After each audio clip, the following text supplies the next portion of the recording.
Hello everybody. Good evening. It's been it's been a while. It's been a couple of weeks. Not for the people in chat. People in chat, they were just here doing the pre-show, but welcome to Cam and M play D&D. Thank you for joining us on our journey through Sleeping Dragon's Wake. Yeah, we've been out of action for a couple of weeks. So last week Emily didn't feel very well, and then I didn't feel very well, and then I didn't feel very well again. So it's been a pretty rough couple of weeks in terms of our health, I guess. Our But health and our energy. well, yeah, because I got sick, and then I spent like a few days recovering from that, and then the moment that I was like, yeah, I feel great, bang, suddenly got a cold, and was like, oh. Fortunately, that only seemed to last for I. I think it was the same thing, but it was like it had like a Hail Mary last hurrah sort of thing before giving up entirely. No, man, I think what happened is you got a cold, and then you gave it to me, and then it mutated when I got it, and Whoa, then I accidentally gave it back to you. no, you were sick first. You were sick first, and then I got sick, and then I somehow got sick again. So I don't know what you're either talking about. So either you got sick and then passed it to me, and then while I was sick, you went out and got something else, and then like you were a carrier and then brought it back into the house and got me sick again. Well, I'm sorry that I had to work and also do some shopping. Well, you don't have to do that anymore, though, do you? Furlough 2. Well, we need to go grocery shopping tomorrow, but yeah. We do. It's fine. I forgive you because I'm gracious. I will, however, be murdering Dourrebelle tonight. Well, I guess. I haven't actually. I Thank you posted a guys for tweet. putting up with Yeah, us. I posted a tweet Thanks about for. like reading over my old notes. There were no notes. I'm just gonna kill her. See, I'm glad you guys could be here and come back after, even though we had our spontaneous hiatus, that you could be back in time for the season finale of Dourrebelle, where she's going to die somehow tonight. And that'll be it. She's not gonna die tonight. She will die. No, your notes just say, kill Quinn. Kill Quinn. Yeah, you know me too well. Dourrebelle isn't my target. Quinn is my target. He has to go. He's had too many lucky breaks. I don't care if he's a halfling. He's going down. Nah, man, one of these days he's going to roll. He's going to be dying, and he's going to get a nat 1, and then I'm going to re-roll it, and then I'm going to get a nat 20, and then he'll be back on his feet. Like, no! It'll be like his third death saving throw. Of course. You'll roll the natty 1 and then re-roll it to a natty 20, and he'll get back up, and I'm that'll be it. That'll be the moment that you win D&D. You'll just quit the game. That's it. I'll be done. There's nothing left for me here. Ooh. My people need me elsewhere. But yeah, it's been a couple of weeks, so sorry about that. We are back. We are refreshed. We are continuing on. But as it's been a while, anyone at the pre-show will appreciate that we had some technical difficulties and just like generally trying to figure stuff out again, because these streams are kind of the more finicky of the streams that I do. But hey ho, as is the way of things. So let's have a quick recap just to see where we're up to and what we remember. So let's just kick things off with you. I don't know, that was such a redundant statement. Like, who else was I going to say? Cam, why don't you kick things off? Oh, whoa. I'm glad you asked, Cam. Well, you might be psyching yourself up. I mean, I am. Okay, so last time we found out that Dourrebelle's brother, Douradon, had gotten mixed up with some shady guys, and Dourrebelle was like, no man, I ain't having any of that. And she threatened them away. But they pulled the whole like, "You haven't seen The Last of Us" shtick. There was that guy with the So long brown hair and the scar that was all like, yeah, he was all like, "You're gonna wish you hadn't messed with me," and Dourrebelle's like, "Wow, if I haven't heard that fucking million times." But any case, so that happens, and they do some investigating, and they might potentially be tied in with the cult of Talos. Don't really know. All Dourrebelle knows after communing with Moradin for the first time ever, she knows absolute that Chad. Talos is at least interested in what that group is up to. So Dourrebelle and Quinn are gonna go stop them, not just because of these inclinations, but they're like a group of bandits who've been harassing people traveling in. So it's kind of a she's gonna go basically get them to stop what they're doing, but also Stop it. potentially stop something far worse from happening, like whatever they might be up to. So, we'll go from there. You came up with a like a you, there was a plan formulating at the end of last session, because you learned that the Chimera Crew target merchants on the road down the side of the Mere of Dead Men, that you can see at the bottom of the map here.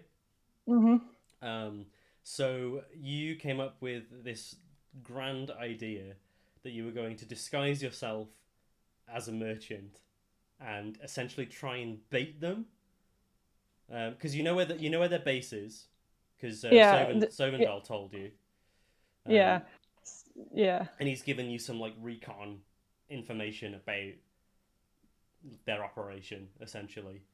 Um, but yeah, so like I want you to talk me through that. So like, what steps is Belle gonna take to disguise herself as a merchant, and Quinn also? So, so first off, they're gonna go look for. Well, they're probably gonna go to one of the merchants and just be like, "Hey, we need to make ourselves look like merchants or something. Can you kind of?" Can you hook us Because up? Dourrebelle will, yeah, well, Dourrebelle would be like, "I have my armor, but I want to cover up my armor so I don't look as imposing." And Quinn has armor, but yeah, they want to dress up like traveling merchants, but kind of over their gear essentially, and maybe get. I mean, they're gonna have their bags with them. Kind of maybe get. Uh, she wants to buy some rope because I have this idea that if they're not really gonna go in planning to kill anybody, it's kind of like gonna tie people, like basically knock them unconscious, tie them up, so that they can be subsequently thrown in jail or dealt with, whatever, or at least subdued for the time being because they don't know how many people are there, sort of thing. Um, Okay. yeah, so her and Quinn are gonna go look for that. Dourrebelle specifically is gonna get. Um, I hadn't decided. Probably wouldn't be like a temporary dye, but maybe she would get some sort of like um, piece of cloth that she can wrap up her like a lot of her hair in, Mm-hmm. and then what she was gonna do was take some of her hair and basically fashion herself a beard. Oh, So okay. so basically, yeah, so she's gonna sort of wrap up because she's got a lot of hair. So she's gonna wrap up some of it, but then she's also gonna bring some of it forward and braid it in such a way that it hangs over her face like a full-on dwarf beard, Mm-hmm. like a beard that she probably wishes she had. Um, Bless her. yeah, and I don't know if Quinn would want anything because I mean he's pretty. I think the reason why Dourrebelle would go to that length is because she's a little. I mean, they would either recognize her or as her brother, so she's gonna try and make herself look like neither one. Um, I imagine Quinn might want to buy a fake beard just for the shits and giggles, but I don't know. Depends on how he's feeling. What do you Uh, think Quinn would think? well, he might need some convincing. Because remember, Well, she's not gonna. he's not a big fan of the idea of doing this anyway. He just wants to kick the door down and basically take as many of them out as possible. You convinced him that this was a good idea. Yeah. Well, she's gonna be like, you don't have to have a fake beard or mustache, whatever, if you don't want. But wouldn't it be really dramatic to rip it off and reveal who you actually are? Make a persuasion check. She's gonna play into his theatrical side. Oh, it's a pretty good roll, actually. I'm just gonna pop out the Discord so I'm not full screening constantly. Persuasion, you said. I did said. Oh, I don't have a very high persuasion. So it is a 12. 12. Yeah. That'll do. It's not an awful roll. So Quinn is just like, yeah, all right, yeah. That sounds good. And that's all just entirely based on the notion that he can dramatically rip it off. Oh yeah, because he's only got to wear it for until he can get the dramatic reveal. Yeah. And then he doesn't have to deal with it anymore. And then he's like, isn't that like sacrilege or something for you lot? It is, but drastic times. Well, not really drastic, but can you grow a beard in like a few hours? No. Oh, there you go. It's more sacrilege if you shave it off. I heard stories of a belt. It's like a magic dwarf belt. If you wear it, sometimes you wake up with a beard. Maybe we could find that. But then, I wouldn't really want to rip that off. Wait, is that real? Yeah, there is. No, as in Dourrebelle's doing that. Oh, roll a history check. Oh, geez. History. 19. 19. Yeah. you have heard said tales of. Dourrebelle's probably like. Wait, that's real. Are you serious? Bread makes you fat. Yeah. Just one of those moments where she's just like setting herself like, "Are you serious?" And then she remembers like, "Oh yeah, I heard stories about this. Yeah, it's a belt that it's basically it contains like magical dwarven strength. Yeah, I think because it is. you can speak Dwarven with it too, can't you? Yeah, I think so. You know what? Let's find it. Because but either way, because yeah, well, just because for those of you who don't know, Dourrebelle's got her twin brother, but she also has another brother, an older brother, Duras. And Duras, out of the three siblings, is the only one who can grow a beard. So both Dourrebelle and Duradon are stuck with like sort of the mutton chops that come down, but then it's like kind of scraggly little bits here at the chin. Okay. Yeah, so it's a magical belt that you are aware of called the Belt of Dwarven Kind, and it's essentially meant to instill the wearer with the hardiness of your kind of archetypal dwarf. Yeah, and it's like I think it's one of those things that was created by dwarves for people to kind of show you are a friend to dwarves and you belong among us, sort of thing. Yeah. So people who wear it are like tend to be very friendly with dwarves, or dwarves kind of naturally like, hey, recognize them as a friend very easily. Yeah, while people wearing it supposedly have been known to just wake up the next morning with a full beard. It's one of the quirky side effects of such an item. But apparently it's out there somewhere. Because I know, out of character, I know that's how Grog gets his beard. Yes. But yeah, Dourrebelle sort of like I gotta remember to go look for something like that while she's like braiding her hair to look like a beard. Amazing. So, yeah. So, how about you? So, what is it that you're looking for in particular to kind of complete your setup, as it were? Are you going on foot? Do you need a cart? What are you doing for? Um, Because you mentioned that you're not really going to have your weaponry on you, but is that going to be you're gonna want to have it to hand, I assume. So yeah. Um, a cart is probably a good idea. Like a you might also want some false goods. is that a thing you can buy? No, but you need something. Oh, You're gonna need something okay. to complete the illusion that you are indeed merchants. Like it could literally Okay. just be something with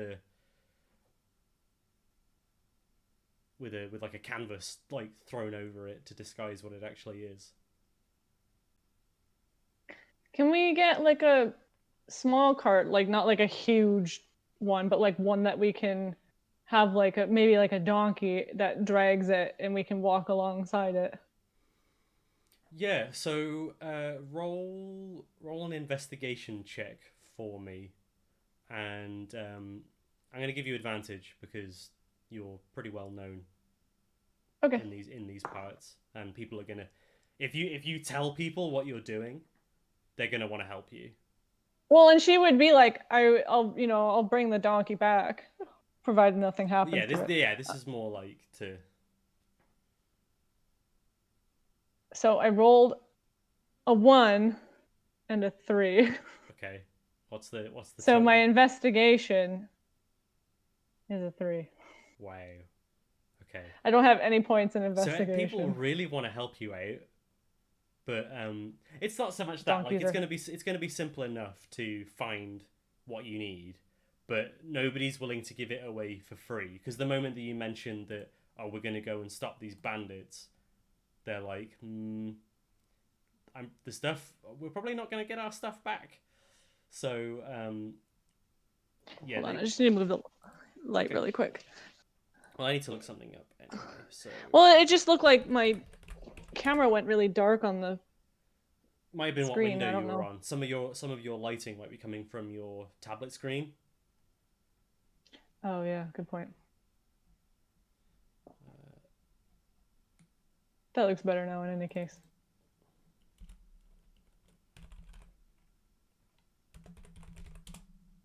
What? Where?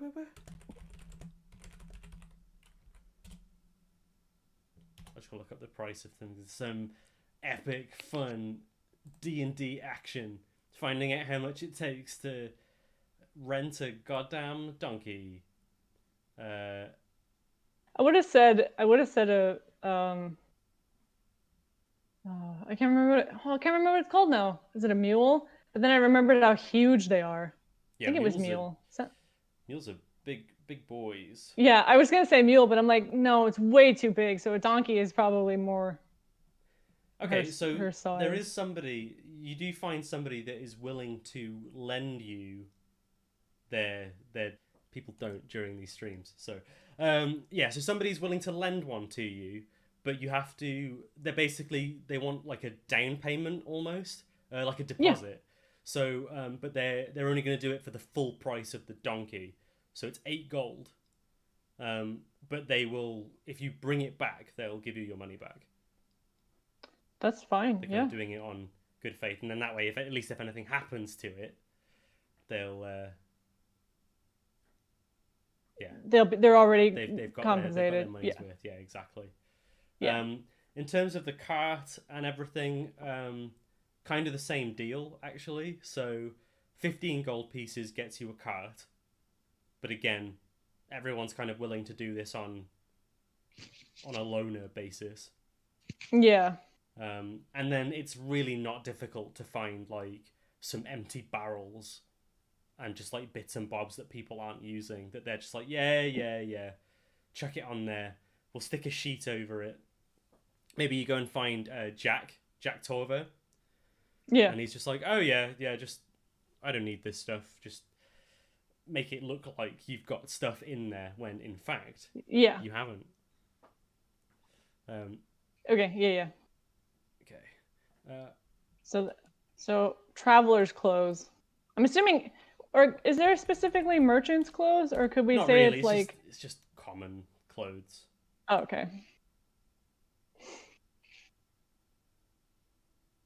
Hang on, bear with me one sec. I am just doing something. Now I'm imagining Dourrebelle in fancy clothes for a masquerade. I want to do a masquerade in a game someday.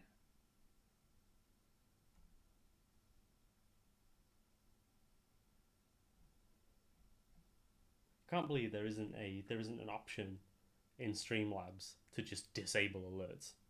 That seems really like short-sighted. I don't know. You must hear your alerts.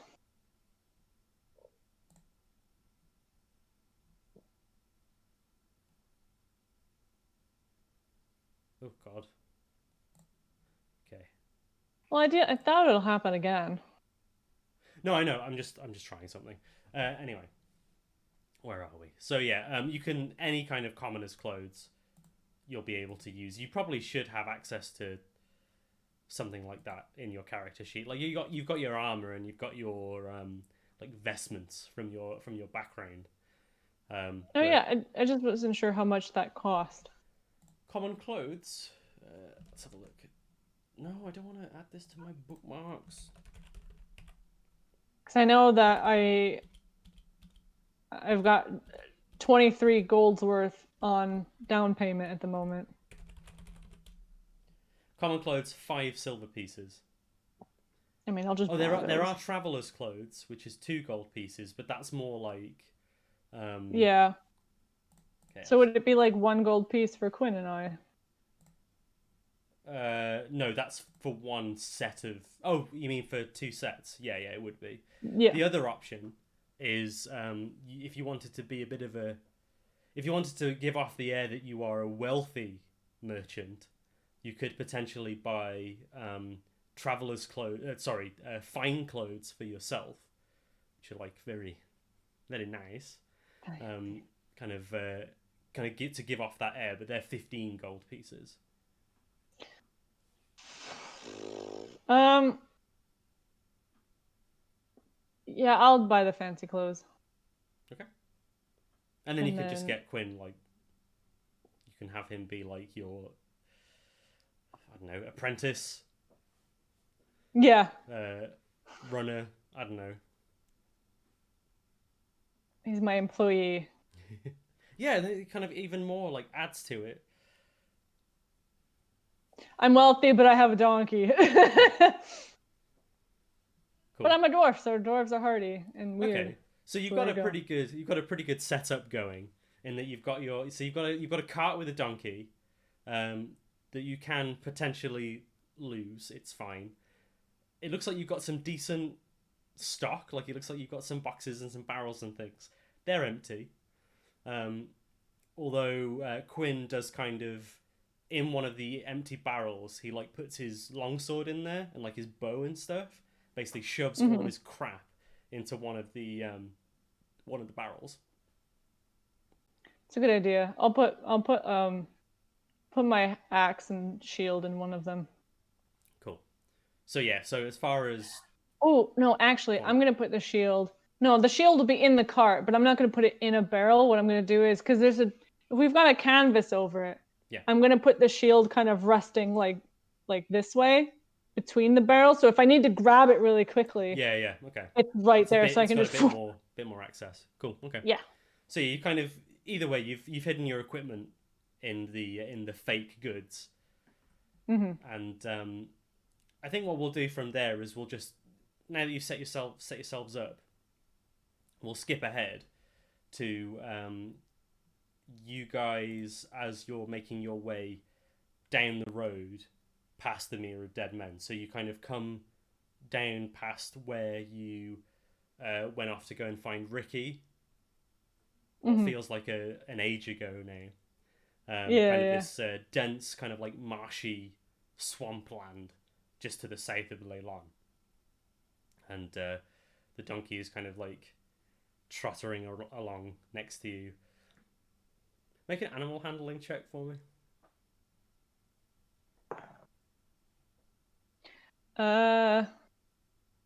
It's 15. Okay, it's not too bad.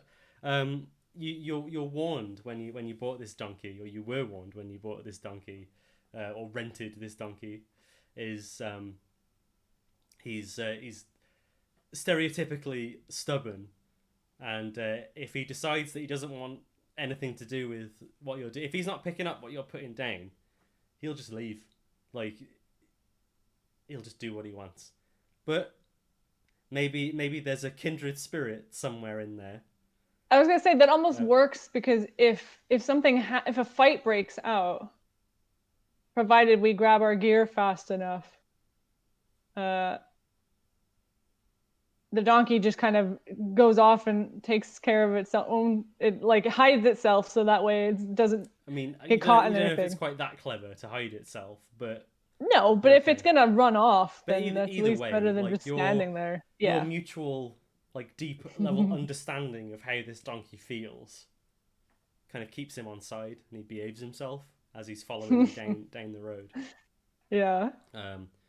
So you're like, you and Quinn are both standing on like either side of the donkey. He's got the kind of the reins guiding it along, because you're putting on this air of I'm a wealthy merchant. So give me a deception check. Let's see how good an air of wealthy merchant you're putting on. Oh no. Not a very good one, I'll tell you that much. Only when it matters. I rolled a 4. 4. So yeah, not very good. So explain to me then, how does this look? Like, how, because she's trying but she's failing. So how does that look? Well, I imagine the way that it comes, the best way I can describe it is she's trying to come across as like a really haughty kind of like, oh, I'm so big and important. But she probably looks like somebody who's wealthy but also incredibly drunk on the road. Can imagine, so she thinks that she's like being all cool, but she just looks like she's pissed out of her mind. Maybe she's like getting a bit too into it. So like her chest is puffed out. She's got her head up like. Maybe she looks like really annoyed, but for no reason. Like trying to show some kind of superiority to nobody. So it's just really obvious that she's trying to ham it up. Quinn finds it hilarious, but he's not gonna say anything. Of course he does. Of course he's not gonna say anything, because Dourrebelle's always right. He's got the reins here, and he's just like.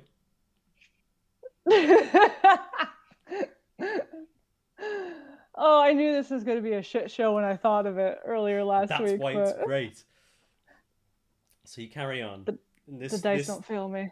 Terrible charade carries on for a while, and then you hear the sound of hooves and talking coming from the opposite direction, and rounding a corner, you see.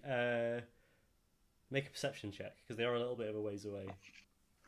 Quick question: what settlement does this road lead to? I don't know. I guess I'm gonna make up a name, and that's gonna be it. No, I can find out.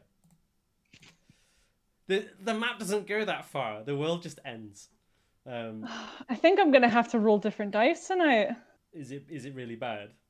I rolled a natural 1 as well. You're good at this. You're good at wisdom. I rolled a natural 1, so I got a 6 total. Oh my god, you can't tell. You can't tell who these people are that are coming down. You're too into your.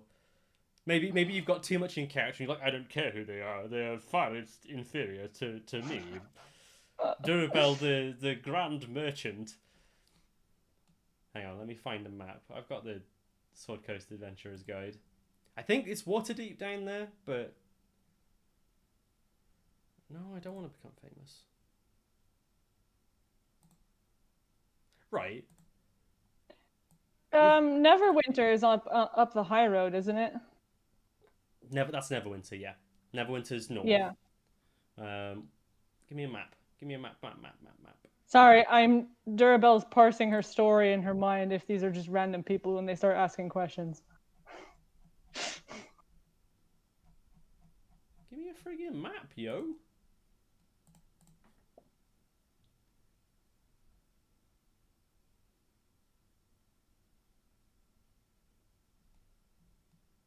I just want a big map. Here we go. God, this map's huge.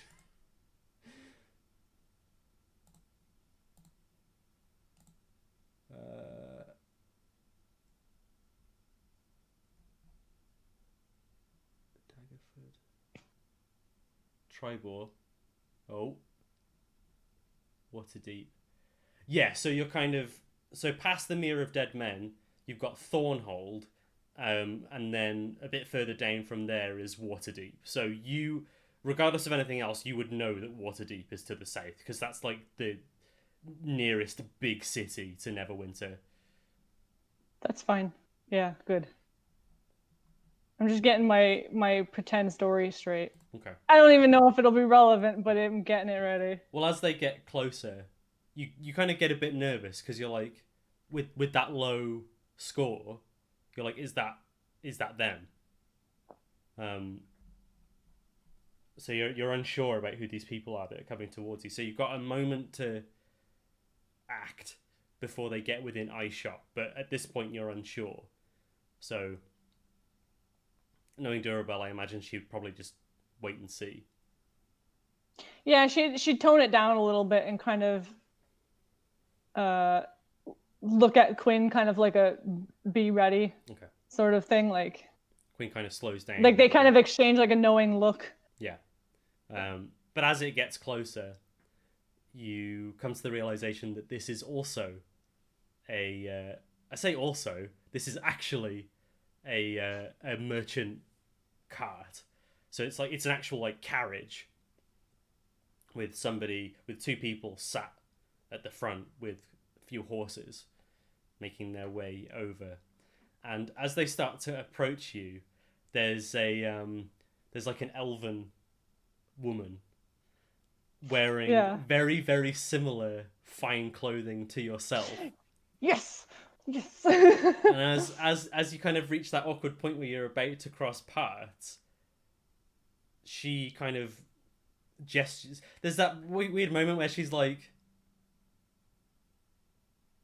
what the fuck am I looking at? And then she like gestures for her driver to stop. And there's like a shuffling and awkwardness as they stop.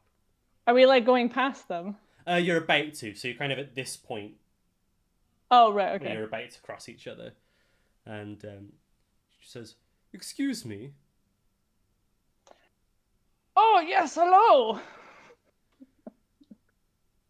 I can't. I couldn't help but notice your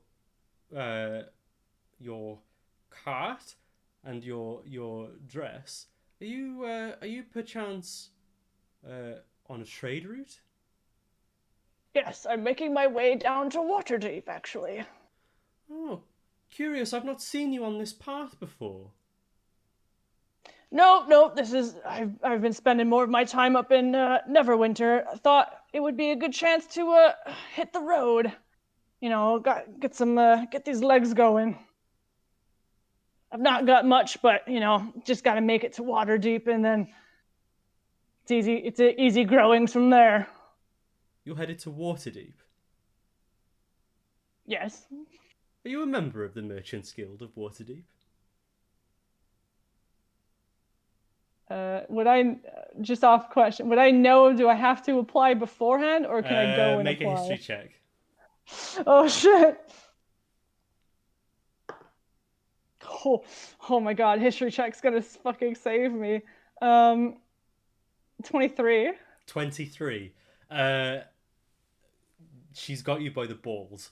Waterdeep is notorious for being like overly everything is red tape. Like diplomatic. There's a in lot of order to paper. do anything in Waterdeep, you have to be a member of a guild and you have to have a license. So you kind of anticipate that her next question is gonna, if you're not a member of the guild, she's gonna ask if you have a license, and you are neither a member of the guild nor do you have a license. So with the information that you have, well, one of two things: she either knows that you're not a merchant, or she knows that you're pretending to be a merchant without you even really saying anything. That well, if you say no, you could still try to lie. Um,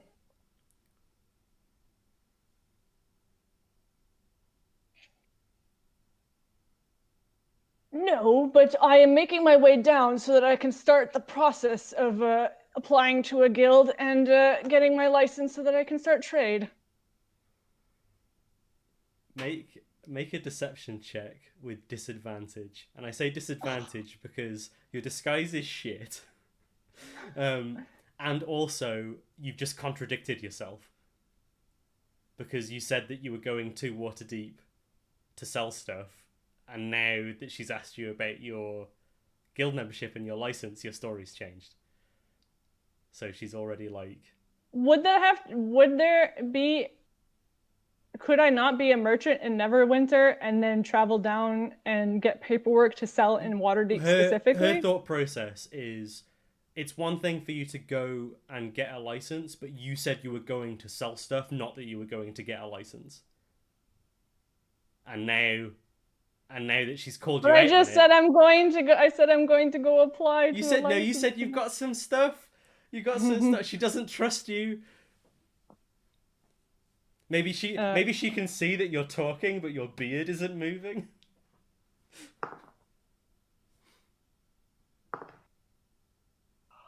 Shit. Deception. Yeah.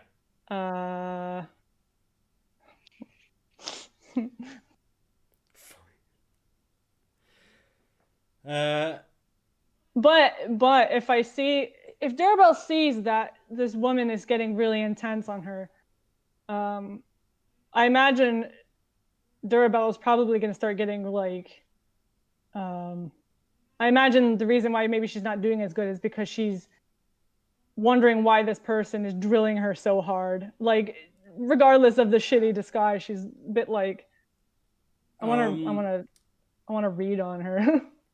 Make an insight check. Come on, insight. 15. 15. So you don't get a read of any, well, malice. Well, no, malice is the wrong word. It's not that she poses any threat. It's just that you get the impression that she is perhaps she's on her guard. Perhaps she's from Waterdeep herself. Yeah, she's a bit on her guard, apprehensive, but also she is clearly just as wrapped nervous up in the red tape as people in Waterdeep supposedly are. Like, yeah, you get the impression that she's not just a merchant; she's maybe like a bureaucrat or something, like in her head.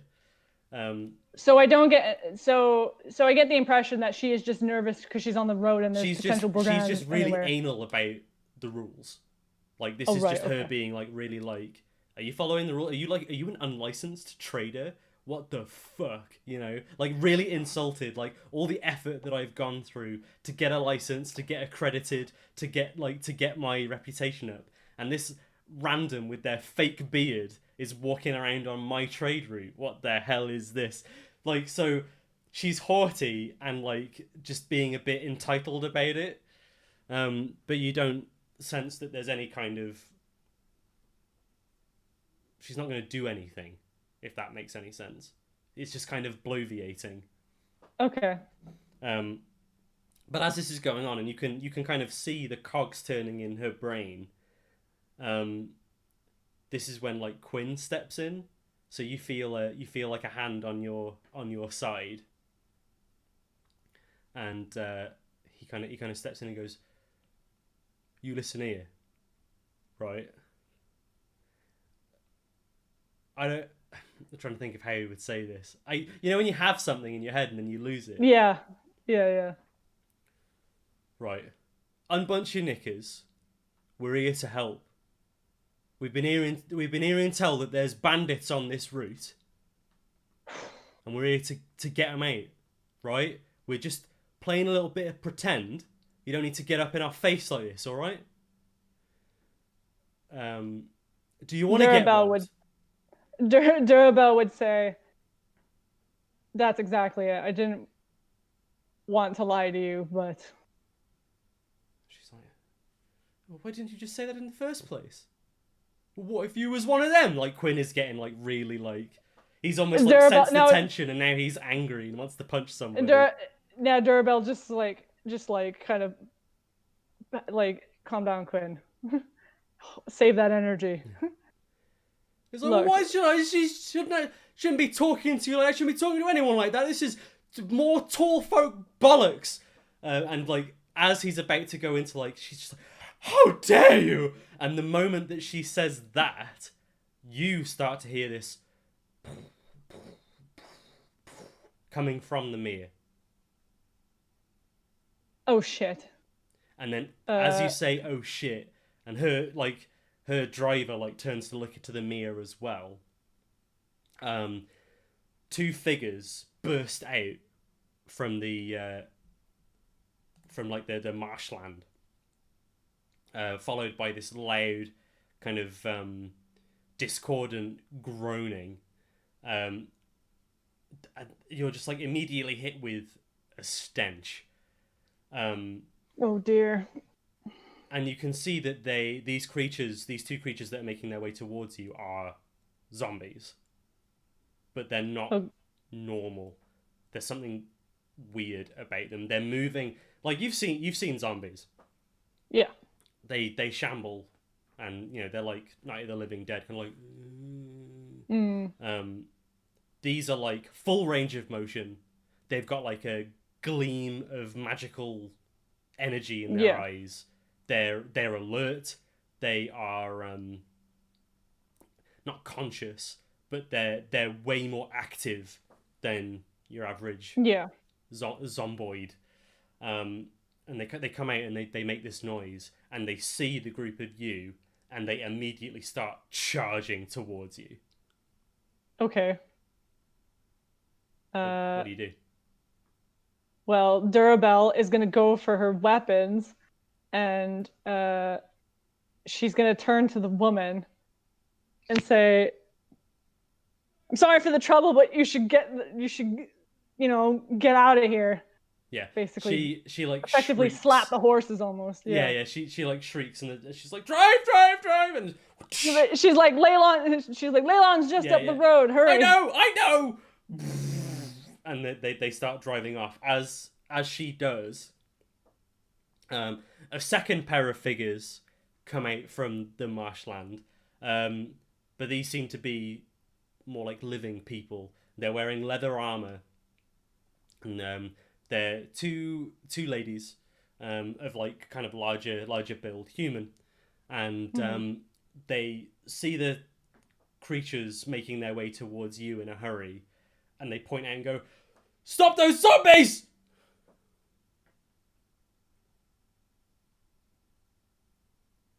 Oh, so they don't look threatening to me. No, they're trying to chase down the zombies. Okay. Stop them! We'll get our weapons out, and because they're coming towards us. Yeah. So I think they were running around randomly, and then they saw you, and were just like. Okay, so we're gonna get our shit and then put some distance between us and the donkey and go into fucking fight. Awesome. Okay, so go ahead and roll initiative. Okay, I'll do mine first. Oh my god. Okay. Oh, Jesus Christ. I got a 10. Great. And Quinn got a natural 20. Of course he did. What's the total on that? 22? Uh, 23? sorry, it's 22. 22. Okay. Well, fortunately for you, everybody else rolled like absolute arse. So Quinn gets to go first. At this point, they're not far away. They're about 20 feet from you. He's gonna get a little bit closer, but I think he's gonna hold his action to baseball swing the Dragon Slayer. Okay, so he like grabs the Dragon Slayer out of the cart. Yeah, and he's like, "Oh boy, time to rumble." One thing you need to bear in mind: neither of you are wearing armor. Oh, so I couldn't wear your AC is going to be low. So I couldn't wear it over my armor. Okay. No, well, it'd be obvious that you were wearing armor underneath it. Okay, so I've got to untick my mithril chainmail. Yeah. I don't. So your AC is 10 plus your dexterity modifier. No, it's more. So Quinn's AC is 12. Should be. Could he grab his? He's got a shield, so it's 14. Okay, so he's 14 and I'm 15. Okay. You don't have anything that does. Your fake beard might give you some additional padding. Yeah, man. Okay. So Quinn's going first. So you said he's holding his action, right? Yeah, he's waiting for them to get into range. Okay. Then it's your turn. Okay. I am going to don't really know if I want to cast anything because those spells seem like they might be a little bit important later. You said they're about 20 feet away. Yeah. I think I'm gonna do the same. Well, no, I'll use a crossbow. I'll use my crossbow. Oh no, because if I'm grabbing my axe, I probably can't grab the crossbow as well. No, you get one kind of object interaction a turn, so you can grab one of them. You can grab your axe. You can grab your shield. You cannot grab both. Oh, that's what I need to do. I need to take the shield off. That's why. So you could shield and then cantrip. Oh, good point. Your cantrips are pretty gnarly at this point. Where's my cantrips? And they are zombies. Fine. I am going to grab my shield and then use Sacred Flame on the one that's closer to me. Okay. So that's a dex save, yeah? Of 17. 17. They're not very dexterous, despite the fact that they're moving quickly. Oh yeah, that's 6. That's a big fail. Okay, let me just grab another D8.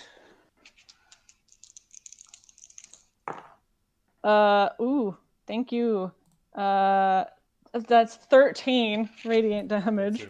Bloody hell, yeah. So you quickly like reach back into the cart, and as it's where you place it, you grab your shield, bring that forward. You grab your holy symbol, which you kept on you for emergencies because it's small and easy to do that with, and just bang! And this radiant flame kind of like shoots out and crashes onto the zombie. Okay. Hell yeah. So now it's the two ladies that came out of the marsh. They are going to move forwards. Sorry, we got another bot. We've never had bots on the D&D stream, and now we suddenly get two. It's like they know. Because there's more people. It's because there's more people here. Anyway, yes. So they're gonna run forwards, and they're gonna see that you attacked one of them with Sacred Flame, kind of immediately blowing your cover as a merchant, but they're not really bothered about that right now. They're gonna both sweep in and try and take down this zombie. No, Dourrebelle's a bit annoyed that she's not got very far and she's already had to blow her cover. Yeah. So they're going to make a couple of attacks. Not that it was a each. very good cover in the first place, but there we go. AC 15, so that is one hit there. Oh, a natural 20. Very nice. They're using 2 hands with a longsword, so that's 3d10.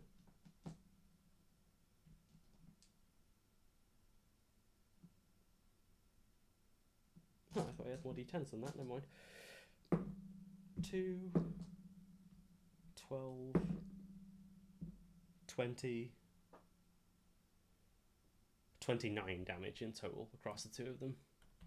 Hey. As they like just going nuts with their swords, just like, stop it! Stop running away! But now it's their turn. So, first Zombinator gets to make 2 melee attacks, and it's going to close the distance with you. So as it kind of enters range, Quinn gets to make his attack as a reaction. Is the other one still coming? Yeah.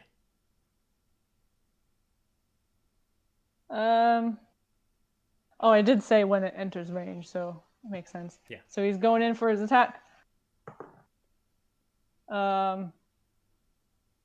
It's going to be 13 plus like a million. That hits then.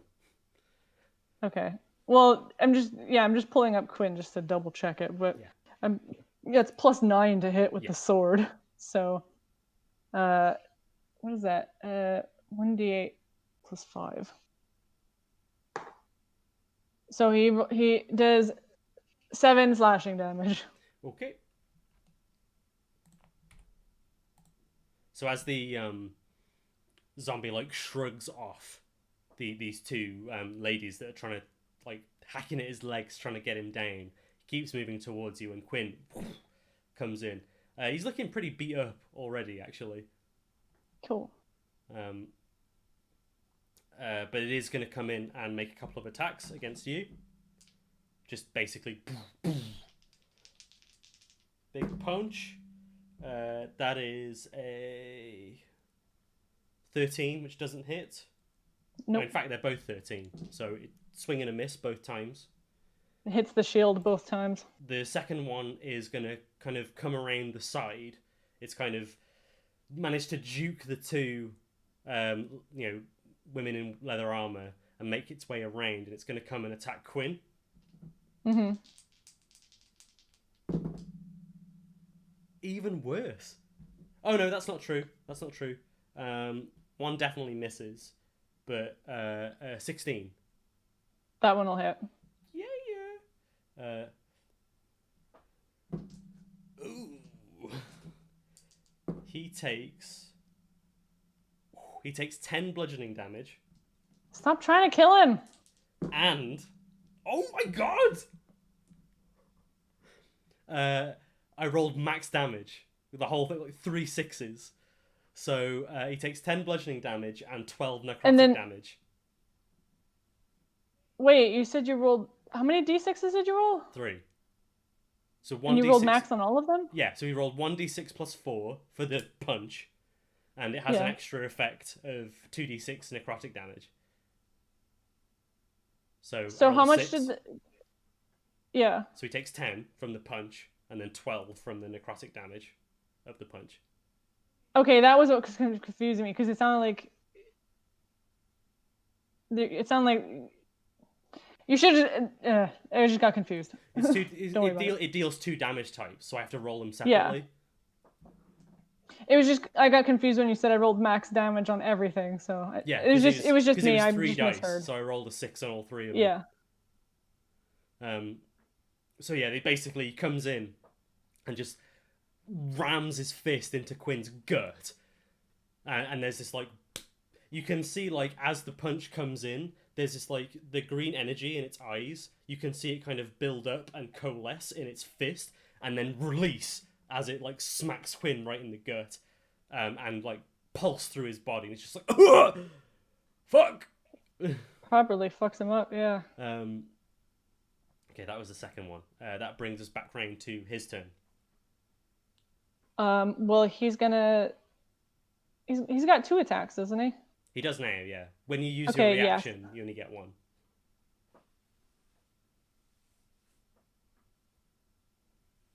When you mean when you hold your action? Yeah.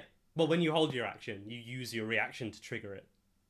Oh, right. Okay. Sorry, I got confused. Okay, so he's gonna make 2 attacks on the Zombo that just punched him. So Okay, so he's first changing attack. target. Cool. Yeah.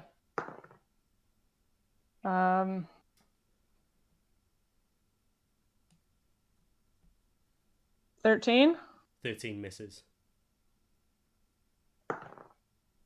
That one definitely hits because it's a natural 18. Yeah. So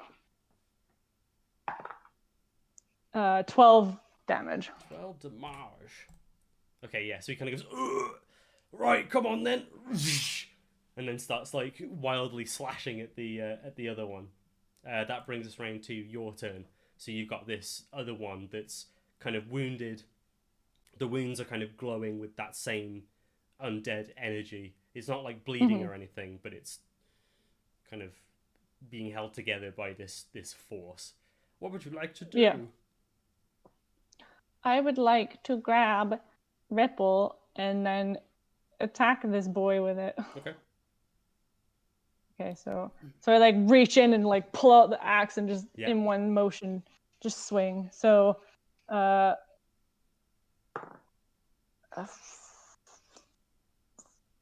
well, 14 plus 9 to hit. Yeah, that hits. Okay, so D8 plus 5. 2d8. The first time you hit with a melee attack on your turn, you do an extra d8 radiant damage. Sorry, okay, so that's 6. Okay, so it's 6 slashing, but it's 8 radiant damage on top of that. So for a total of why can't I maths? 14? 14? Yeah. 14. I didn't know if you needed the radiant damage separate. No. Yeah, I just can't roll it all at the same time. Yeah, I apologize for confusing you earlier. No, it's okay. Yeah, so you just hack the axe into its side, and there's like a sheen of radiant energy that forms around the kind of cobalt blade of the axe head. Just, yeah. Okay. And anything else? I'll leave it at that. No, okay. I'll leave it at that. All right. The two are going to carry on attacking that. Like they're seeing like that one's weakened, so like one of them kind of calls out to the other, goes, This one's weak. Let's get this one. And they're going to make their attacks again. No, that's a 2 and a 3. Awful. Oh, worse. 5. Oh my god. No. 5 and a 9. I can't, apparently. Apart from one attack, I can't roll higher than a 10. Okay, well now it's their turn. So the one that's on you is going to keep going for you. Okay. Ooh. That's a bit better. I spoke too soon. 21. Yep. And 19. Yep. Okay, so the axe goes in and it's like its hand like clasps yours and like pulls you in and then just across the side of your head, and then as you come up, bang, does it again like a friggin' sledgehammer. Okay. So the first hit deals oh shit, I've 12. Are you about to kill me? 21 damage. Okay. I rolled 2 6s and a 5. Shit attack rolls, good damage rolls. That's what we're going for right now. Oh, when you hit, you hit. This one's less good. 6, 8, 12 bludgeoning damage. Or 12 damage. Jesus Christ. Okay. Yeah, they hit like you just feel like wham, wham into the side of your face. Does not feel good. No. The second one is going to keep going for Quinn. They both hit. Are all a 10 and an 18. So the 10 is a 17. And then the 18 is like 25. Okay. So I feel like this is you're unprepared, right? You're not in your gear. You feel awkward. These guys have kind of come out of nowhere. We were prepared for something else. Yeah, not and you were for like, this. oh shit, zombies. It's zombies. And then suddenly they came out and were like, nah, man, we ain't zombies. We're chunky boys that hit like a truck. So this hit does 7 bludgeoning damage and 3 necrotic damage. Okay. Second hit does 6 bludgeoning damage and 4 necrotic damage. Okay. So this one is still this one's kind of like going crazy, like windmilling. So like the first hit made Quinn kind of double over a little bit, and he kind of like hacked at them with his Dragon Slayer in response, and then it's just kind of come in with like haymakers over the arms, just like bang bang into his back. You hear Quinn cry like, they're just zombies, what's going on? Yeah, right. It is his turn though. He's gonna bonus action second wind. Okay. So D10. So he gains back what's level 9. So he gets back 14 hoops. 14 hoops. Well, that undoes one of the attacks at least. Yeah, and then he's gonna go in for an attack. Cool. He only's got one now, yeah, right? Sorry? Because it's the bonus action. It's bonus action to attack the second time, isn't it? No, he just has an extra attack. When he attacks, he gets 2. Oh, right. Okay, so I'm going in. 17. 17 hits. I'm gonna roll the second one. And an 18 plus. So, okay, so first attack. Oh no, I'll just. Do you want me to roll them together? You rolled 2 18s now. Your boy crits on a 19. What is this? I know, it's really annoying. So the damage total is 18 slashing damage. 18 slashing damage total, and that's one of my d8s failed me. That's on the one that's hitting him, right? Yeah. And I'm 18. Did you say? Yeah. That's still a hefty chunk. Okay, so yeah, he's like, get the fuck out! He like slaps himself in the face a bit to try and like get his act together. It is now your turn. Okay. How bad? I mean, they're zombies, but how? In regards to zombies, how bad are they looking? So the one that's attacking you is in rough shape. It's kind of it's. I use this descriptor too much, but it's like it's struggling to hold its form. So like there's lots of like lesions in its body, like it's falling apart. The one that's attacking Quinn doesn't look as bad. Okay, well I'm going to bonus action spiritual weapon. Okay. Bonus action spiritual weapon. I'm just casting it at its base. Yeah, that's fine. So go ahead and make an attack with it. So that's your using your spell attack modifier. Oh, where's that when I need it? It's 15 plus 9 to hit. Hits. So that's a D8 plus your spellcasting modifier, 5. I think. So it's 10 damage total. Boosh! And then I'm going to swing Ripple. Okay. And that's a natural 20. Oh, and that gets your damage bonus as well. So I rolled 2d8s. 4d8. Okay. Oh yeah, shit. Because the bonus damage doubles as well. Okay. Let me grab some more d8s. I've got my dice bag my fancy big dice bag open right here, so I can just grab all of them.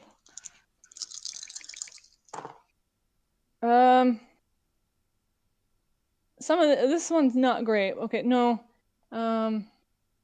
So 20 damage. Wait, no. Yeah, don't forget to add your strength bonus as well. The strength bonus isn't doubled either, is it? No, it's just +4. So it's +5. So Is it? No, yeah, plus... 5. So because you've got +1 weapon. Yeah. So it's 25 damage. 25 damage. Okay, so you like feel the stinging, numbing pain of these slugs that come at you and then kind of explode with necrotic energy. You summon your spiritual weapon. I imagine it takes the form of another axe that's in your other hand. Yeah. And then you just kind of like swing them around, so they kind of like in your hands, and you're just like bang! And scissor them down. Yeah. And you basically cut like a V into its chest and take its entire like midsection out. Good. It dead. It just kind of like again. There's like a whoosh, there's a flash of energy, and then all the kind of like grizzly green stuff that you can see in its body, like pulsing through its arteries and in its eyes, kind of blink out, and it just kind of goes into like 2 bits. Yeah. Okay. The first bit kind of falls out like that, and then the legs just. So now the ladies see that, and the first one is kind of like, okay, all right, and gestures to the other one, who then kind of immediately takes their longsword, like brings it around the second zombie, and like puts it like in front of its neck and like yanks it back, pulls it down onto the ground. While the other one that kind of gave the order kind of thanks. What are you doing here? Well, I could ask the same, but we were just traveling down the road. Right. Well, don't. We can take this one back. It's fine. There is one problem, though. Dourrebelle kind of grips the weapons in hand. You weren't supposed to see this. And then she goes for you. Well, I'll fucking kind of bash her with my shield.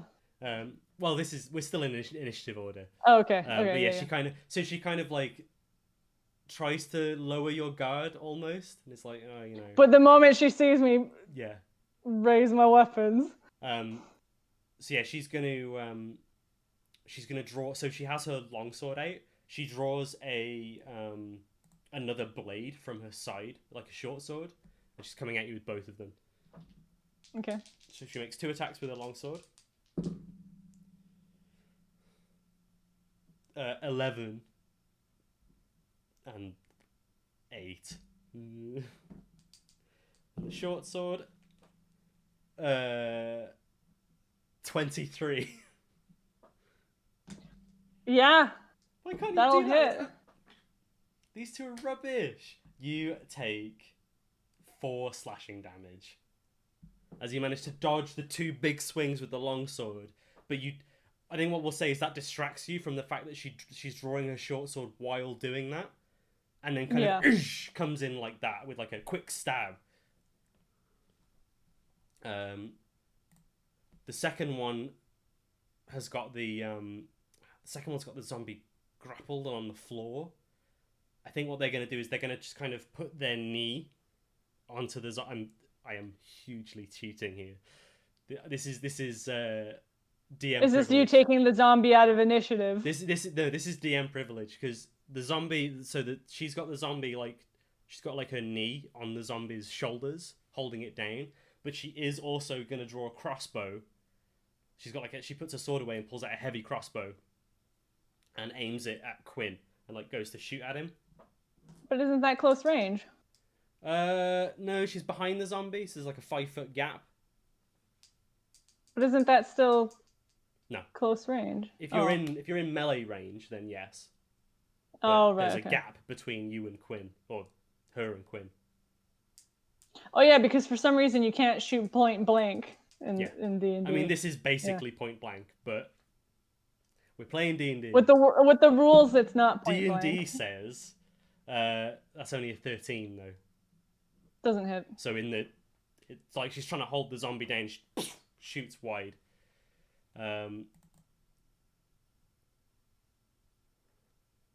Fuck it. The zombie's gonna try and break free.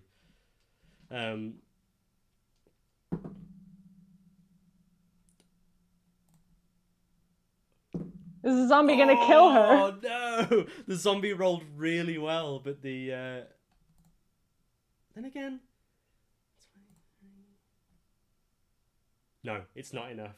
Man, it rolled really well, but she got a natural 20, and with her strength bonus, it was enough to keep him pinned down. So no, he stays on the floor, not doing 8. Quinn.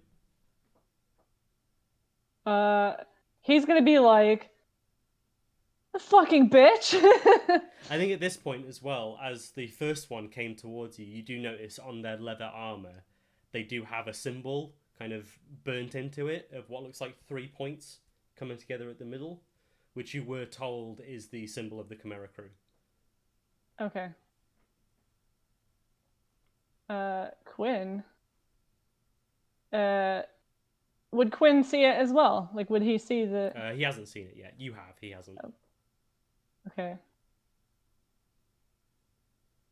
Well, Quinn is going to be deeply offended that we just helped you subdue these droids, and now you're attacking us. What the fuck gives? Rude. Yeah, rude much. The humans. It's more of this tall folk bullshit. The tall. Is he closer to the lady on the ground or the one Dourrebelle's fighting? It's about the same.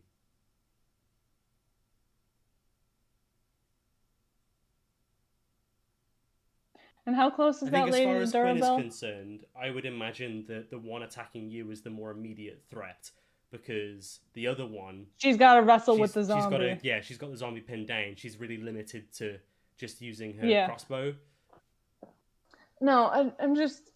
How close is the woman with the zombie to Dourrebelle? 5 foot, 10 foot. Okay. Yeah, 10 feet. It'd be 10 feet.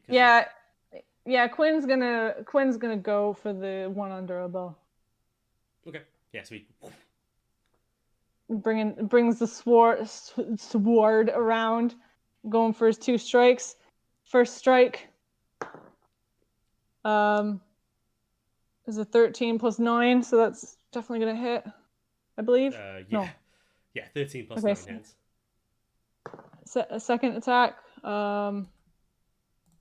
is only a 16. That misses. Okay, so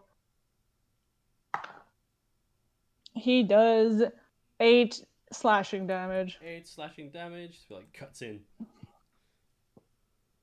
He like goes for her leg to try and knock her down. Okay. Anything else? No, that's Quinn's go. Dourrebelle.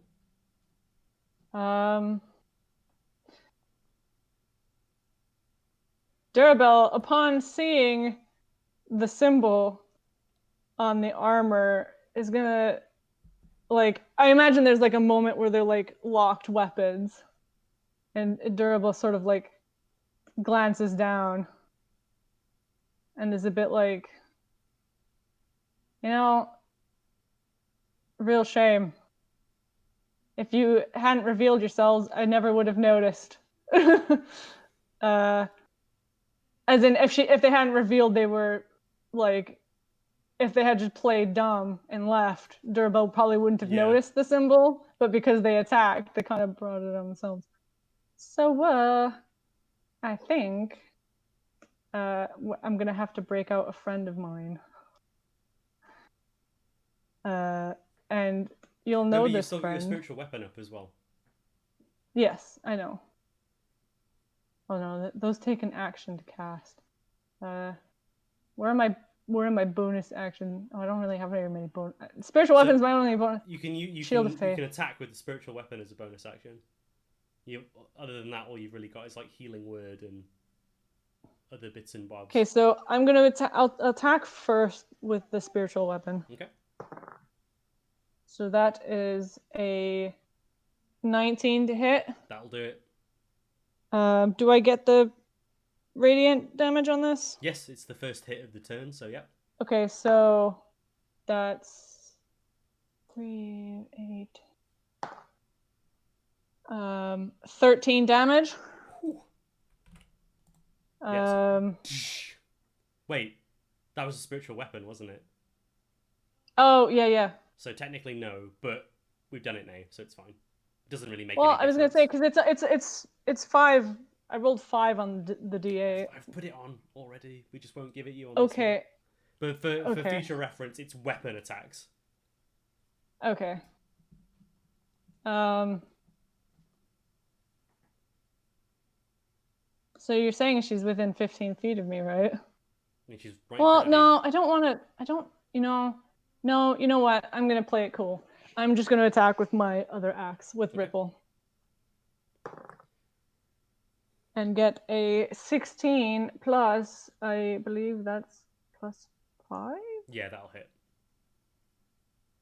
Come on. So I find this no, it's plus 9. It's plus 9 to hit. You've still got your beard on as well, and like wearing your clothes. So. Yep. Okay. So yeah, that hits. Go ahead and roll damage. Okay. I won't add the radiant onto this one. No, don't. That is. Well, I suppose it doesn't matter because I rolled the same amount of damage, so it's 8 damage. 8 damage. No, don't want to do that to you. 8 damage. Hiya. Okay, yeah. So you, wham! You just like bury the hatchet, into her into a solar plexus area there, and it's like huge, like oosh, leaving like a massive cut there. Not looking good. It is now her turn though, and she is going to keep going. So she gets 2 swings with her longsword.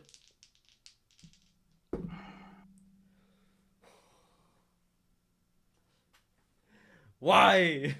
Every time. 10 and 15. That hits. Yes. You did something. Well done. That's 8 bludgeoning damage. No. Hang on. Whoa. I'm on the wrong stat block. Ooh. I rolled a 6. So that's actually an 11. That doesn't hit. Oh. Safe this time. But she's going to come in with the short sword. Hiya! 16. There it is. Got him! It's the short sword. To roll 1 damage. Yeah, there it is. You take 4 piercing damage. These 2 are useless. Can't get good help around here. So, they're just flailing around with the sword. She looks down and sees the wound. She's looks down at that, sees kind of the mess that her partner is in with the zombie, and sees Quinn, and she's pincered, and she's realize it dawns on her that this was a stupid idea. She just looks up at you and goes, "Who the fuck are you?" Oh shit! So she doesn't recognize that it's Dourrebelle. Dourrebelle. Got the beard on, My masterful and beard this skills. isn't one of the people that was with Sigurd either. This is a different member of the crew. No! I just assumed that Sigurd would have told the others about Dourrebelle. Yeah, probably. But you've made an effort to disguise yourself, so you don't match the description that he's given. You're a dwarf with blonde hair. I'm a blonde dwarf, but but they've not really. They don't want to be racist. Actually, okay. You rolled really shit on your disguise roll, didn't you? Well, and I mean, Dourrebelle did say like, if you hadn't Yeah, jumped but me, I would have never suspected. yeah, but they don't. Yeah, They it's don't know. true. So I think what she does, she goes, "Who are you?" And then she realizes and goes, "Oh shit." Um, the other This isn't one, some random blonde dwarf. This is fucking Dourrebelle Boulderbane. we need to go. Like she looks at her comrade. It's like we need to go. We need to get out of here. Um, so the other one is going to pop off a shot at Quinn and get a 14. That's his armor class. Yes, yes. Stop trying to kill him. I just launched my dice. You're so excited to hit Quinn that you just fucking fling your dice. No, it's on the floor. It doesn't count. Was it max It damage? was 10, but it's on the floor. It's on the carpet. That's 9 piercing damage. As it like gets him in the back. Okay. And then she's gonna get up and basically like try and kick the zombie kind of in your direction, like eat them, and then start backing off. The zombie is gonna attack her with disadvantage because it's on the floor, but oh, not good, not enough. So it just swings out, and then immediately springs to its feet.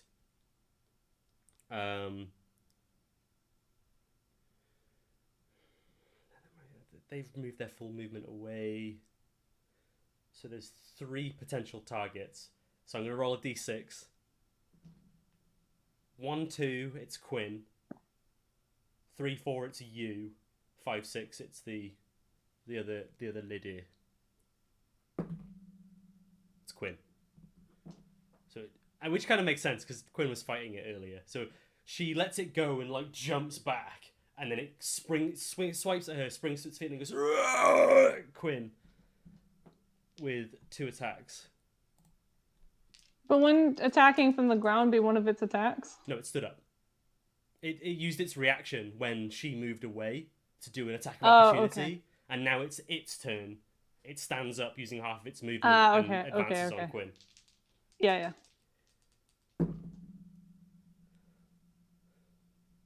I think one of these hits. That's a 10 and a 16. Yeah, 16 hits. Okay. Quinn. Now these guys do the big boy damage. We like the big boy damage. That's 9 bludgeoning damage. Okay. And 4 necrotic damage.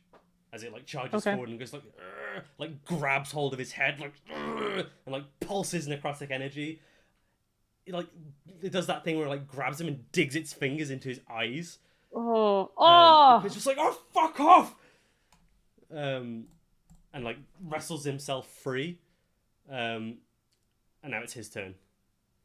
So he's being attacked by the zombie, and you're being attacked by the. Well, he's bandit. gonna go for the zombie.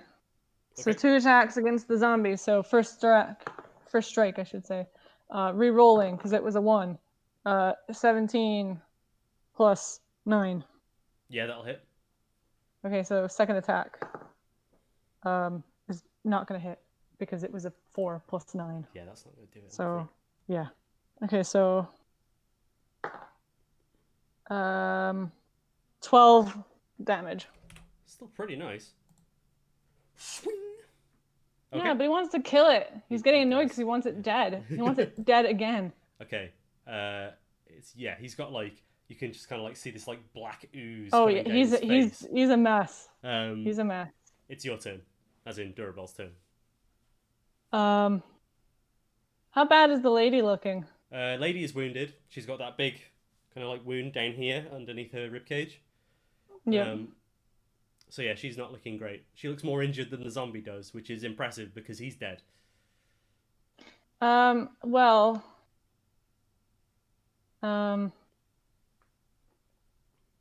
I don't really want to do do that. No. Bear in mind as well from the way that she's moving, She's trying to. Is she trying to the bandit disengage? is retreating or going. You get the impression that she's going to retreat at her next turn. Like her stance has shifted. Hmm.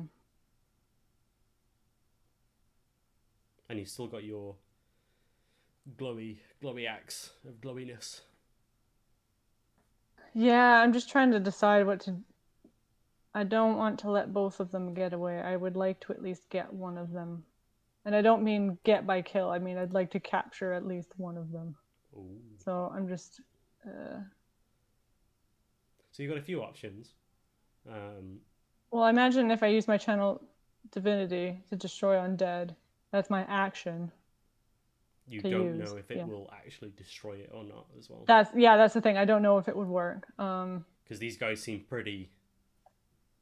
From what you can imagine, like you're likely to be able to turn it, but I won't kill it. It seems like it's too powerful for your magic to destroy it outright. Okay. There's a thought.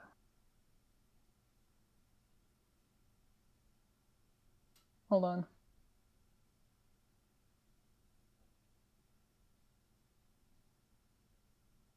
No, because... Well, it might be interesting. Oh,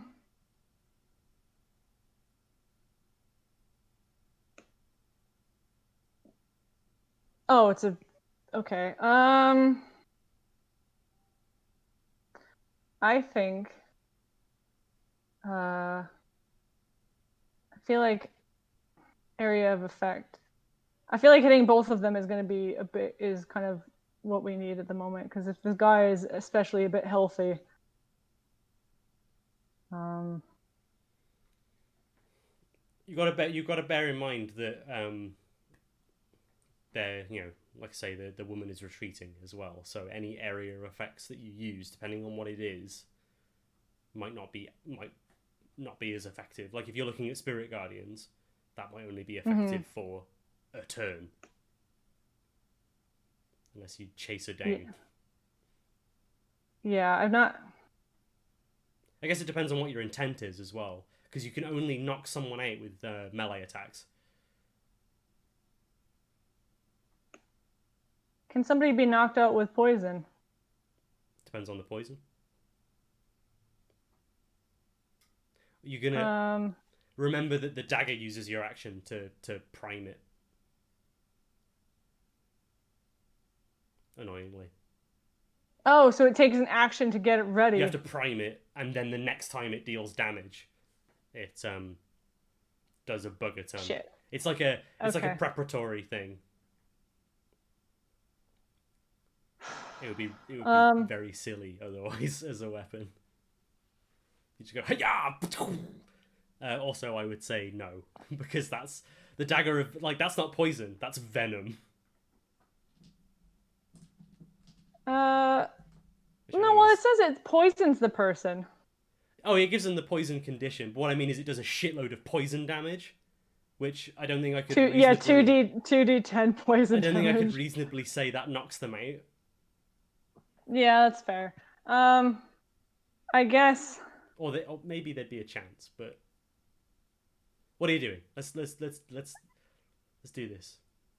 I'm going to attack the zombie with my spiritual... No, I'm going to attack it with Ripple. Okay. Because I want to give it the extra radiant boost to fuck it up. No, I'm not going to hit it at all with that. So I'm going to swing my spiritual weapon at... What did you get? Natural 1. Oh, okay. So, and then now I'm going to swing at the lady with spiritual weapon. Okay. Please declare your rolls. Oh, sorry. So I know that you said no, but it's because I can't see your dice.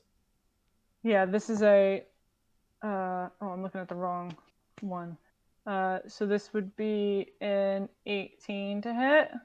That hits. That hits. It'd hit either of them. So. Yeah, 9, 18. Okay, yeah. So 1d8 plus 5. So that's 8 more damage. Okay, yeah, so you kind of like swing and miss at the zombie that's going for Quinn. Probably because it's a bit kind of an awkward area. He's kind of in the way. Yeah. And then you swing down the spiritual weapon at her. And yeah. Cool. Okay. It's now their turn. The one with the crossbow that's kind of retreating is going to pop off a shot. I think you're the most immediate threat, so it's going to pop off a shot at you. She's going to pop off a shot at you. That was very rude of me.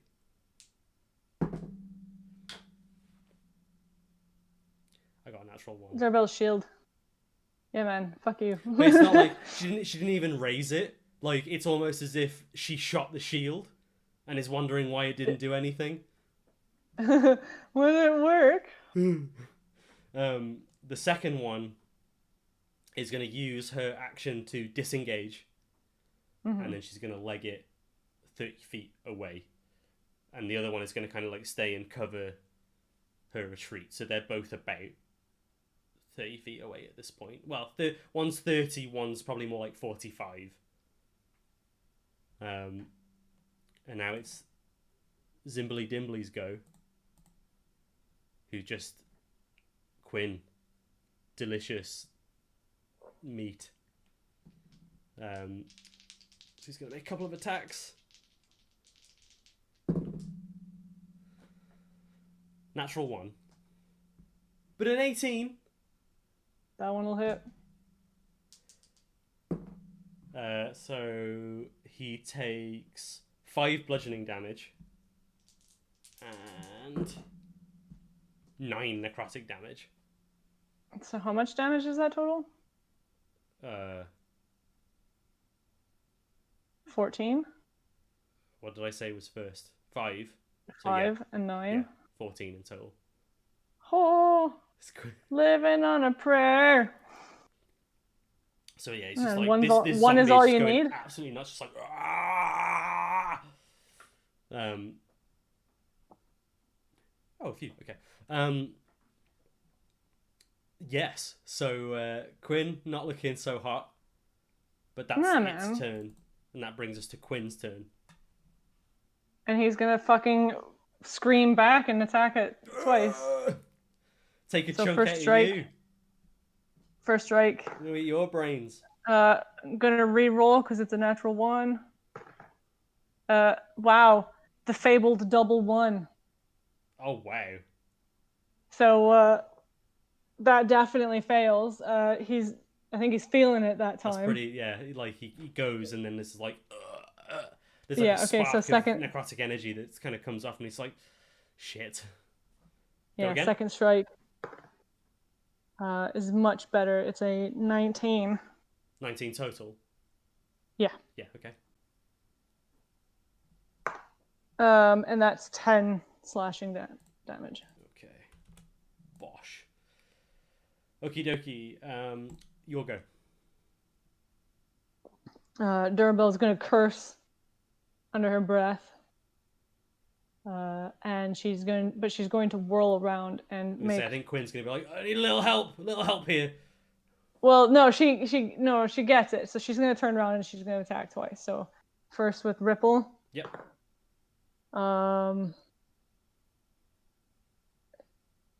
17. That hits. And you get the damage bonus as well. Yep. So, 11 damage total. Okay. Second attack with the spiritual weapon. 18 plus 9. Yeah. Super hits. Sorry,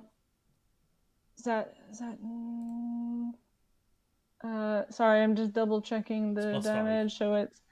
So it's 9 damage. 9. So yeah, you come in with Ripple and the spiritual weapon, just like bang, bang, trying to protect your dear friend. At this point, I was gonna say, how's this fucker still alive at this point? These guys are hearty. it's like it's a mess.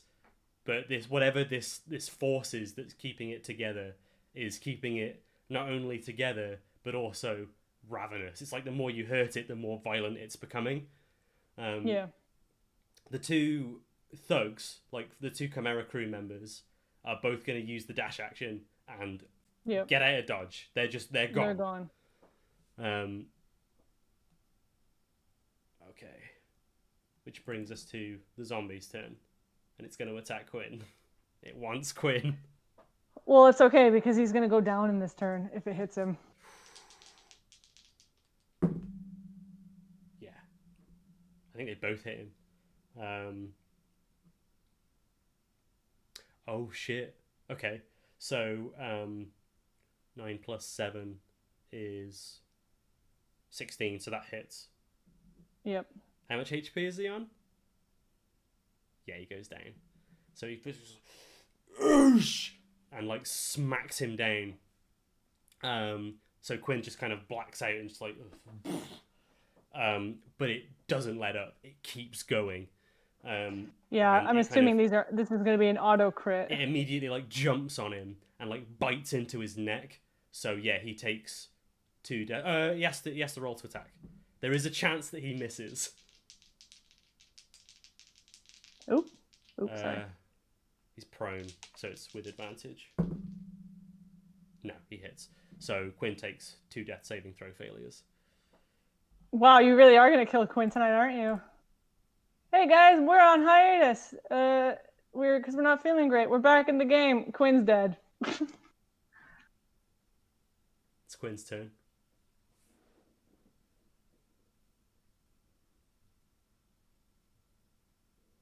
Oh no. You need to roll a death saving throw for Quinn.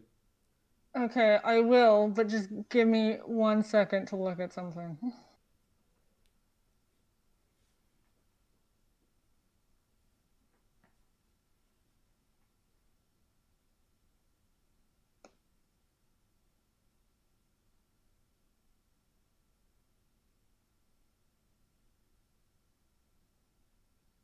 Fuck, I don't think I have that. What?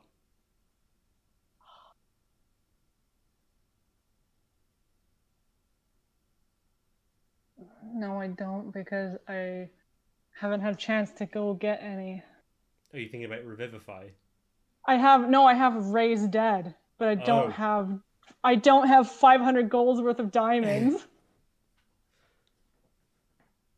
But well, hold on a second. He's still in stasis at this point. Until you roll that death save, we don't know. He could be fine. And then you get a chance. Well, and the thing is, with Raised Dead, He's it's not got dead. a window. He's not dead. No, I know. I'm not just okay. I'm rolling. But do I do it with the die that's been betraying me? Or do I have faith that it will save me in my time of need? To be fair, he can re-roll a 1. He can re-roll a 1. I just can't get the double 1 again, or he's definitely dead. Okay. And it's not plus anything, is it? It's just a straight roll. It's 10 or higher. You want 10 or higher.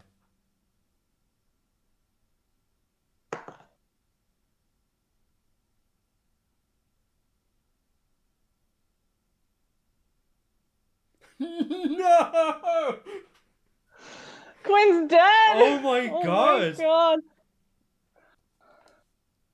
So with that incredible, so like the zombie like bites into him, and I mean he was limp anyway, but there's something don't feel right.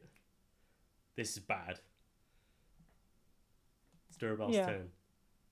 Well, at this point, I'm gonna fucking wreck this dude.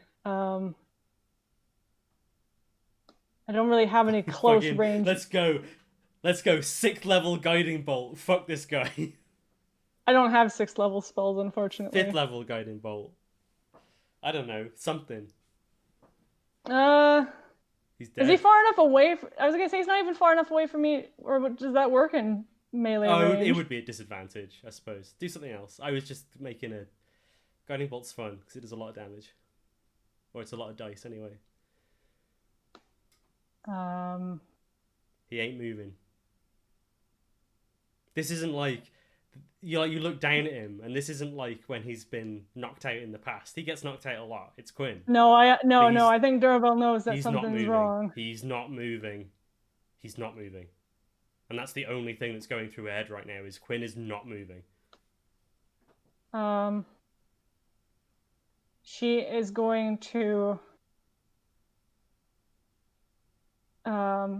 she's going to attack. No, I'm just gonna fucking go for it. I'm going for a 5th level Spirit Guardians. Boosh, boosh. So, the little shrikes come out, and it's probably not even blue. They're probably not even blue. Her fury is palpable. They're probably like red. So,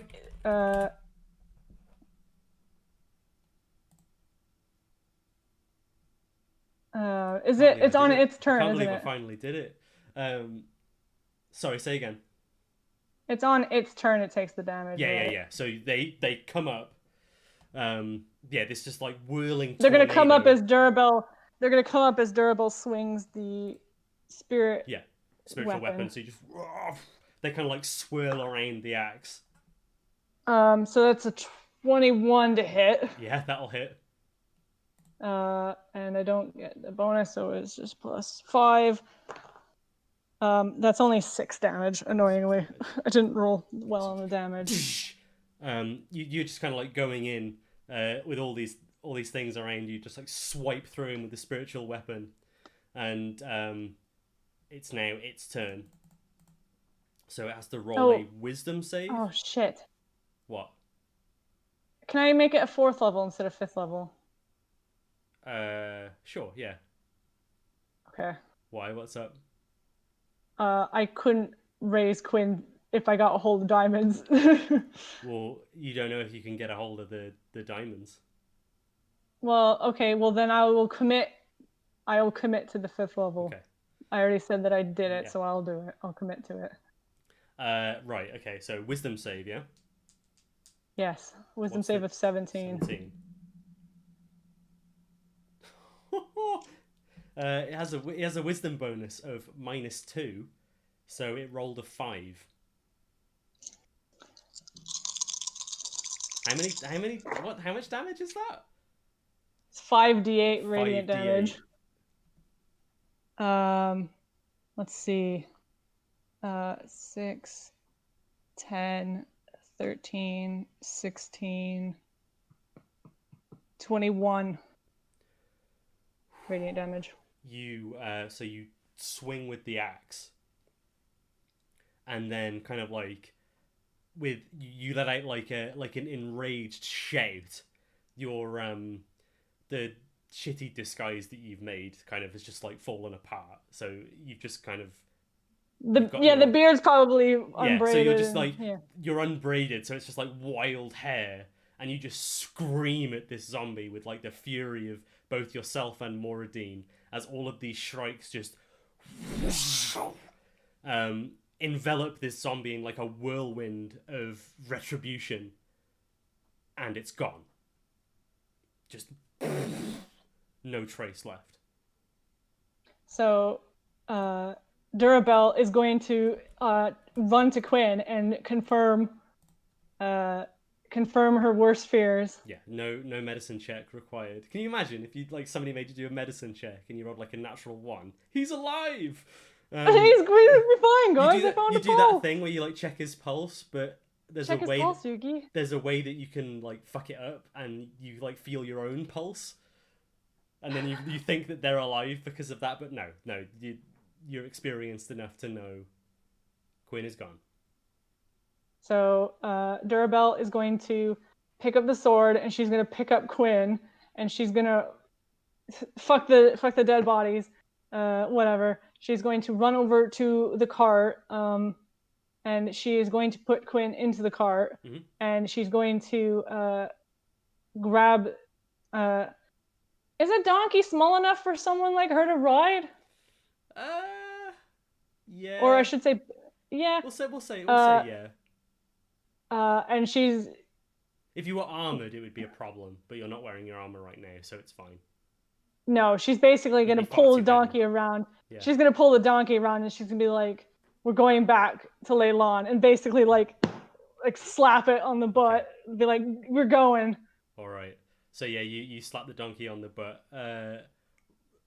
No, I'm not going to do that. The donkey kind of like sensing the situation, like it was perturbed by everything that was going on. Like you heard some like clanking and stuff as while the fighting was going on. The donkey got a bit spooked and moved away, but didn't like run Yeah. away. It just sort of went. I don't want anything to do with that. Um, so you like wrangle it and get on like right, go, and it does, and bolts its way back to Leylon. I imagine actually Dourrebelle's probably in the cart holding the reins because she's probably like gonna make sure that Quinn doesn't fall out Yeah, yeah, yeah. in the process. Yeah. Okay, so yeah, you motor back to Leylon. Um, Yeah. so what's your plan? Um, well, Dourrebelle is gonna is basically she's gonna run into town. She's gonna she could probably steer the donkey to her house, and as soon as she gets there, she's gonna stop it, grab Quinn, go into the building. Oh no, actually, she would go to. You said there's like a in Leylon. There's like a shopping area, isn't there? Yeah, there's like a hall, not a hall. There's like a market square. That's where Puck is. Okay, Puck's potions. She's probably going to, because it's like right as you enter town. So she's gonna go there. She's gonna jump off the cart. I imagine the donkey isn't gonna go anywhere. It's probably just gonna sit there. Yeah, it just like No, she'll probably drag it along. She'll be like, but she's gonna start frantically like going to any person that looks like they sell something, and she's gonna be like, basically like desperately, like, do you have diamonds? Do you have 500 golds worth of diamonds? I need so diamonds. I have to say specifically, it's not 500 gold's worth of diamonds. It is a diamond worth 500 Oh gold, shit. Okay. which is going to be significantly harder to find. Okay, that's Um, fine. Well, she's still gonna be like, I need a diamond. I need like basically like yeah. better fucking have a diamond sort Let of me just thing. check a couple of things. Um, oh right, okay, yeah. So Revivify is out of the question. Well, I Um, don't have Revivify prepared, but I have I was Raise just Dead checking. I was prepared. checking the timing of it because if there was like Oh the right. ability to prepare it, at least with Raised Dead, you've got 10 days. Well, yeah. Well that was what I was initially checking. Was I was like, do I have Revivify or Raise Yeah. Dead? And then it's like, oh fuck, I Right. don't have any diamonds. Make an investigation check and make it a good one because this is you're in Leylon. Like who's that affluent in Leylon? Oh my god. I shouldn't roll this d20 because it killed Quinn. Is that it now? It's the dice that it'll forever be the dice that killed Quinn. It's gonna go into dice jail. Yeah.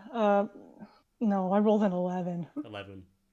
You ask around like desperately. You go into the square, um, and you start like crying out like, "Has anyone got diamonds? Has anyone got diamonds?"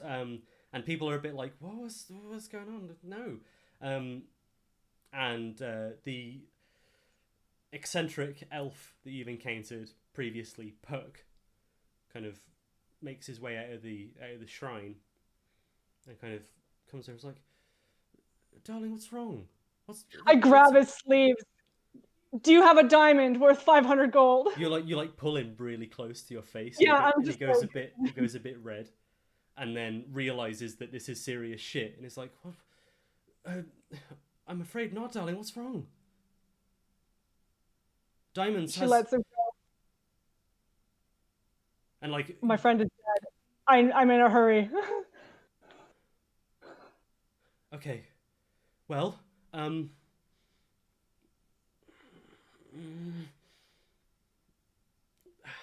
And like you can imagine, like you explain to him like nobody else has any, because you've already asked, and like nobody's got anything. A crowd is Yeah. kind of gathering around you.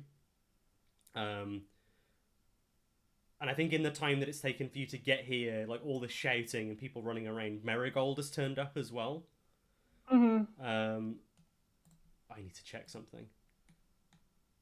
Are you gonna check if Marigold has raised I'm dead? gonna check if the Lathander Shrine can revive people.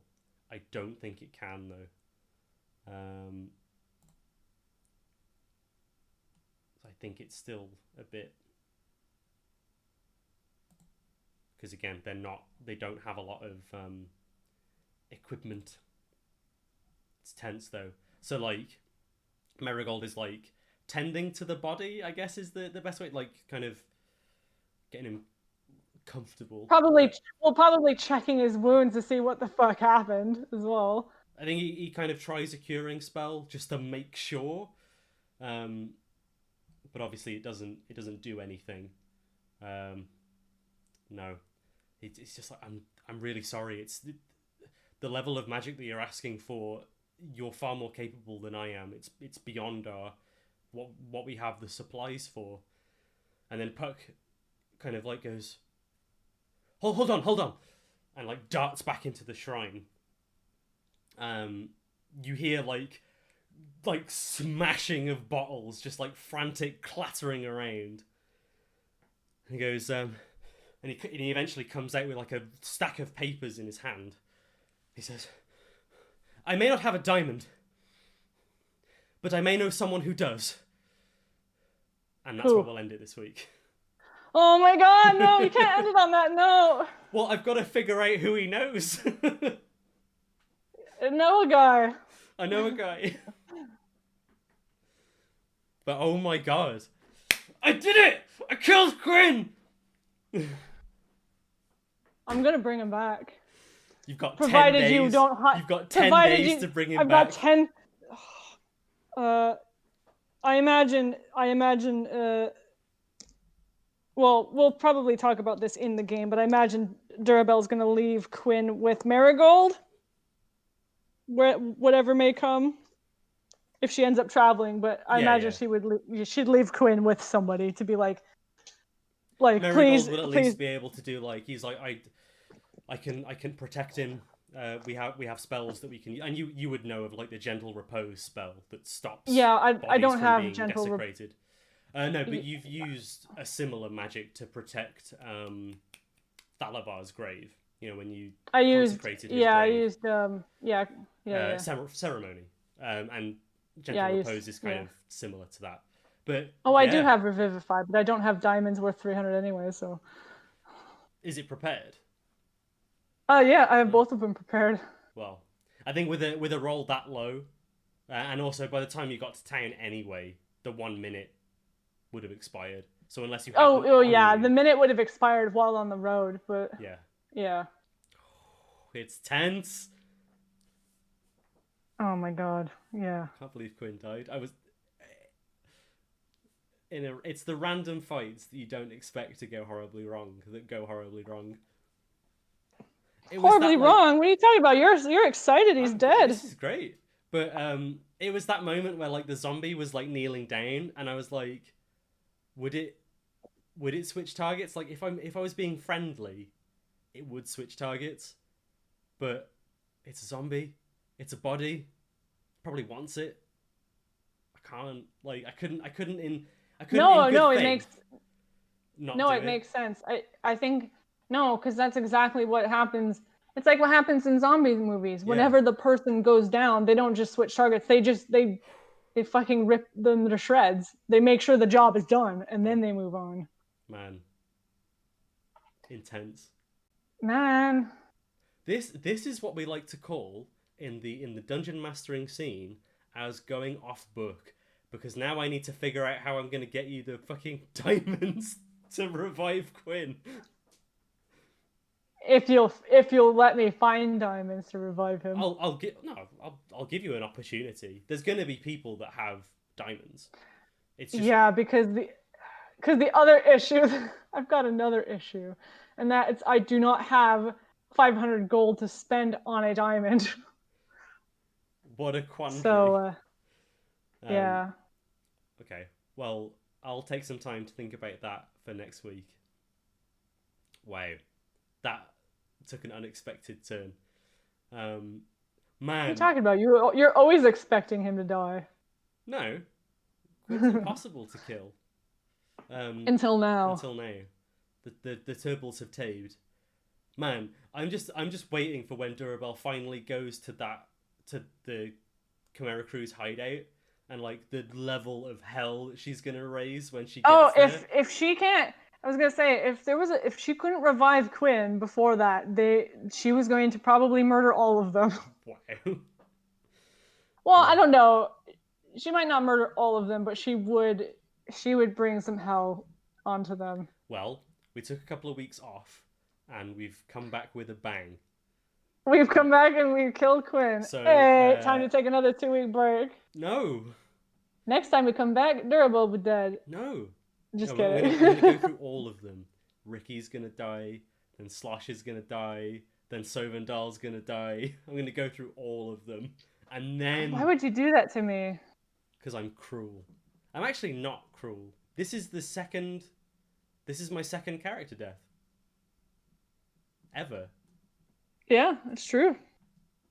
Shit. I'm building up a record now.